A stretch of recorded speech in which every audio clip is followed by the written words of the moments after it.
Okay, so now let's talk about what is JPA and Hibernate. Now, let's imagine we have this class person, which have these specific fields: an age, date of birth, name, email, ID, kind of like our class.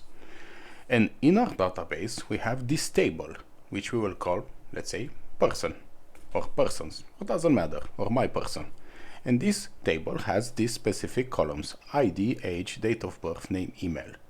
Now, you see, there are some similarities between this table and these objects. Particularly, the name of the fields coincides with the name of the columns. Now, maybe sometimes will coincide, sometimes it won't coincide.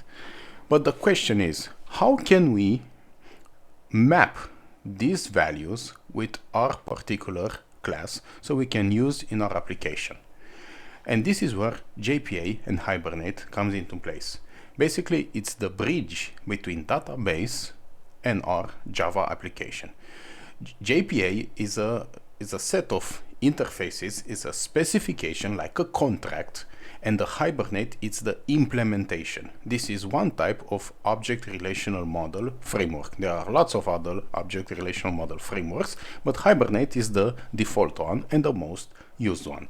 So basically, what Hibernate and JPA does for us is it will help us with all this mapping between the tables and the objects. So we won't have to do this. Now, in the old days, you will have to manually have all these fields and map it with all your fields, and it's a lot of painful process, and you won't focus on the business logic. You will focus a lot of time on the configuration.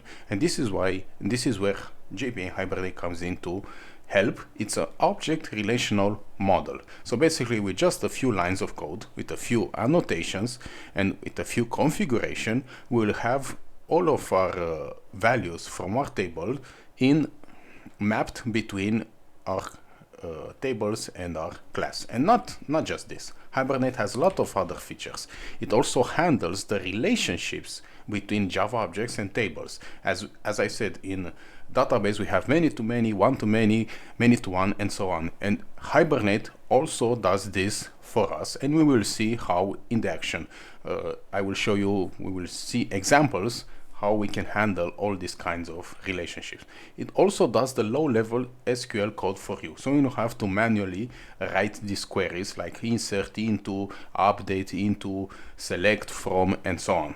And it gives you like an abstraction and does all this low-level SQL code for you, not just the SQL statements, but all of the other configuration. It also has caching and concurrency features, and this is for big applications, and it's also database independent. What does it mean it's database independent? In this course, we will use Postgres, but let's say tomorrow you want to use a different database. You want to use MySQL or whatever. Hibernate is like an abstraction between your application and the database, and basically will convert all of your code and all of your queries which you write in the application with the specific query language in which you have the database. So if you change to MySQL and if you change to another type of database, it will be much more easier to change by using Hibernate instead of directly connecting your database with your application. It also has lots of features like lazy loading, and we will see. And from my perspective, it's my point of view, it's much more easier to learn than doing all this manual stuff for you.